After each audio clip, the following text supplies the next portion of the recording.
আমি আপনাদের করে দেখাবো সুইট ডিশ। আমি আপনাদের করে দেখাবো কাজুর সন্দেশ।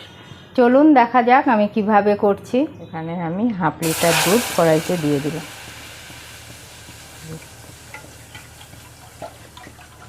এটাকে আমি ভালো করে জাল দিয়ে হাফ করে নেব। মিনিট 15-20 ধরে আমি জাল দিয়ে নেব। ভালো করে ঘন হওয়া পর্যন্ত আমি অপেক্ষা করব। এটা অনেকটাই ঘন হয়ে গেছে। এখন এর মধ্যে দিয়ে দেবো আমি 250 গ্রাম চিনি।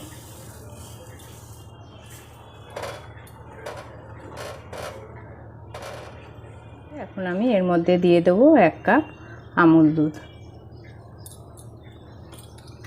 ভালো করে মিশিয়ে নেব। আমি এখানে 250 গ্রামের মতো কাজু নিয়ে নেব।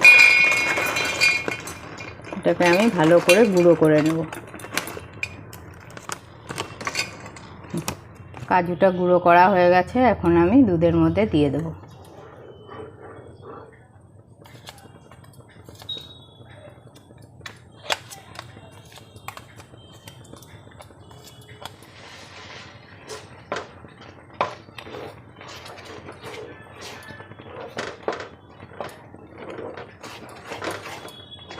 ভালো করে ঘন হওয়া পর্যন্ত আমি নাড়াতে থাকব।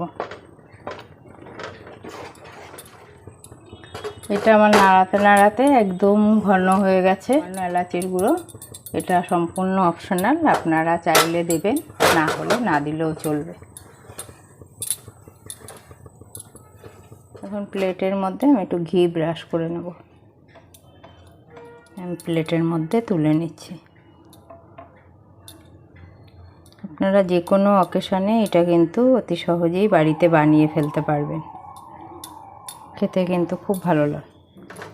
আমি এটাকে এখন সমান করে ভালো করে চেপে চেপে দেবো, যাতে সব জায়গা সমান হয়। আমি একটু হাতে ঘি মাখিয়ে নিয়েছি, তাতে করে যাতে সুন্দর করে ওঠে, হাতে লেগে না যায়।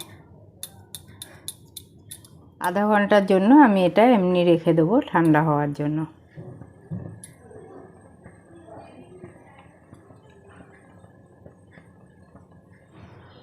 আমার কাজুর সন্দেশ তৈরি। এটা অতি সহজেই ঘরে বানিয়ে ফেলা যায়। যে কোনো অনুষ্ঠানে আপনারা ঘরে এটা বানিয়ে ফেলতে পারবেন। আর কমেন্টসের মাধ্যমে জানাবেন কেমন লাগলো। আজকে এখানেই শেষ করছি। নেক্সট দেখা হবে অন্য কোনো রেসিপির সাথে। ভালো থাকবেন, সুস্থ থাকবেন।